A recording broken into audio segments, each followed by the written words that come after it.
bless us, everyone. Hello, movie lovers, and welcome to episode 15 of our Christmas Carol reviews. If you don't know what's going on right now, be sure to click the link in the description for the introduction so you get an idea of kind of how this is going. You can also find the other reviews that we have done on my channel. So, today we have The Stingiest Man in Town, released in 1978. This is a Rankin and Bass special, and for those of you that are familiar with Rankin and Bass, or are not familiar with them, I should say, they have done many different Christmas specials. They did Santa Claus Coming to Town, Year Without a Santa Claus, Rudolph the Red-Nosed Reindeer. All of those sort of were their genre. They've also done other sort of things like the original animated Lord of the Rings series, The Hobbit, all of that. And also they were the ones that did, what am I thinking of? Oh, Thundercats. They also did the animation for Thundercats. So that's the animation series we're talking about with this. When I was looking over a couple of reviews, they were complaining about the animation and how weird it was, but that is what they did. So I want to take a slight moment just to talk about that. For those of you that have seen the animated Hobbit version, that's basically what these characters look like. They all look like hobbits. The Cratchits, they look like Feely and Keely from this. And then the only one that didn't look like a specific character from there was Scrooge, who was actually made to look like Walter Matthau, who provided the voice for this character. So that's a little bit about the animation before we got into the story. I just wanted to make that clear before we get into it. So if you didn't like the animation, that's obviously your opinion. That's cool. I'm fine with that. No big deal. But I just want to make sure you know that is their style and everything. So let's get on to the actual review of this. The Stingiest Man in Town. First off, this was an animated remake of a 1950s special starring Basil Rathbone that sang most of the same songs on a thing called the Alcoa Hour. Okay, so we have the same songs here, plus videos, and the songs were actually really catchy overall. There was obviously one called Bah Humbug and everything, and going through all that. And the songs I thought really fit in, except for one, and we'll get to that in a little bit. But anyway, let's get right to it. Walter Matthau, he did a pretty good job on Scrooge. Obviously, it's just his voice and not necessarily his motions and acting. But when it came to being true to the book, first off, they introduced this new character by the name of B.A.H. Humbug, who is literally a bug, and he's the narrator. This whole story is told from his perspective. And obviously, they're doing a play on Scrooge's Bah Humbug line on that. But I mean, it wasn't bad. The one thing they did do was they hit on a lot of different Christmas traditions on all this, especially when we get to Ghost of Christmas Present. We'll go around. But anyway, back to Scrooge. True to the book, a 2 out of 5. It hit the main story, but it missed a lot of different individual things.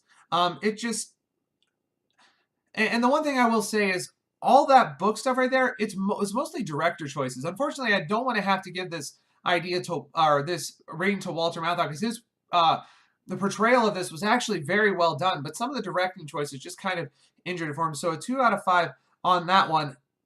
Bad Scrooge, once again, this is still director choices. A lot of them just didn't fit with the story or didn't fit personality, or he's trying to go too many directions on what was Scrooge supposed to be like to show off that he's really bad. So unfortunately, I had to give that one a 3 out of 10. It just kind of wasn't very good. And it didn't follow the spirit of the Scrooge character on all of that. But when he got to Good Scrooge, I mean, that was actually very well done. 3 out of 5 on that one. They got to all the different people. They talked about everything. It was really, it was a decent Good Scrooge. And the transformation, there was nothing that hindered it. It went through everything. You got to see his really mad or really bad sort of melt away into the good. And that was very, very well done. Then the Ghost of Christmas Past. This was pretty much fully following the book. A 4 out of 5 on this. It was missing a couple things here and there, but the interpretation was just kind of, it was good, just wasn't the best. So a 7 out of 10 on that one, giving it an 11. Or, sorry, that was for Marley. Wow. Marley really followed the book. He showed up. Scrooge was in his bed, which was a little weird and everything. But anyway, a 4 out of 5 on that one, a 7 out of 10 on Marley. Then Ghost of Christmas Past. Missed a couple things here or there. 3 out of 5. Like I said, sorry I gave that a little early, but 3 out of 5 for the Ghost of Christmas Past on Truth. And then 6 out of 10 just wasn't really entertaining on all of it. I didn't necessarily enjoy it. Then the Ghost of Christmas Present. A 2 out of 5 following the book. This is the one where they really went away from the story and concentrated on different ideas than that. The one thing I did enjoy was they brought other Christmas traditions into the story.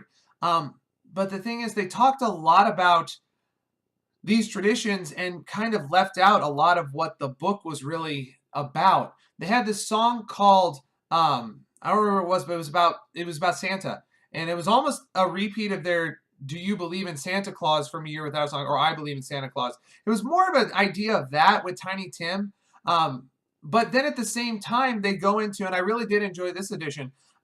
They go into "Birthday for a King," where they talk about how Jesus is the reason for all this. And it was really, that part I did enjoy. I think because it wasn't the mainstream portion. And even though Santa, the Saint Nick character, was around at that time, it wasn't as popular as it is today. And just the time period didn't really fit. And the song was just out of place for this Hannah. But "Birthday for a King" was very well done. So overall, true to the book, 2 out of 5 on that. 6 out of 10 on the interpretation. So an 8 out of 15 on that one. Ghost of Christmas Yet to Come. 3 out of 5 true to the book, 6 out of 10 on interpretation. It wasn't bad, it just wasn't good. Okay, cinematography, once again, we have one of these where it didn't hurt it, but it didn't help it. 7 out of 10 on that one. Costumes and makeup, a 6 out of 10 on that one. And for the music, like I said, I really enjoyed all of the music on this. And except for the one that was just kind of out of place, the Santa Claus one. The rest of it all fit the Rankin and Bass idea, really followed their style, and really got to the crux of everything that we need to know for the Christmas Carol characters. So an 8 out of 10 on that one.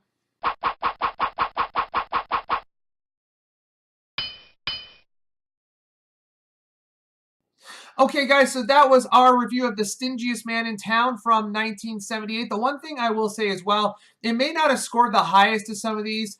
I will have to say it was a fun adaptation. If you're looking for something that wasn't necessarily following the Christmas Carol story together and you're just looking for something that's entertaining, this was a decent interpretation for that. So I would not shy away from it just because it got a semi-bad review from me. But anyway, thanks for watching, guys. Make sure you look out for episode 16. It's coming up. Be sure to like, comment, and subscribe down below. God bless you all, and that's a wrap.